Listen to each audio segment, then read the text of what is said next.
ને એનામાં કેટલું કપટ છે તે ખબર પડે. કારણ કે તમને પણ તમારી આગળ પણ એ કપટ કરી અને જીતી જશે. કારણ કે મનુષ્યની આગળ તમે પણ કાંઈ જ નથી. એટલે આ જે યમદેવ હતા ને એમને ખૂબ ગુસ્સો આવ્યો.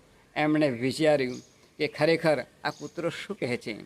એટલે તેમના જે યમદૂતો હતા એમને બોલાવ્યા અને કહ્યું કે આ કૂતરાએ મને જે કંઈ કહ્યું છે એ પ્રમાણે જો જીવતા માણસને અહીંયા લાવવામાં આવે તો એનું કપટ શું છે એ તમને ખબર પડશે. તમે પણ એમની આગળ કાંઈ જ નથી. એટલે આવું કહ્યું.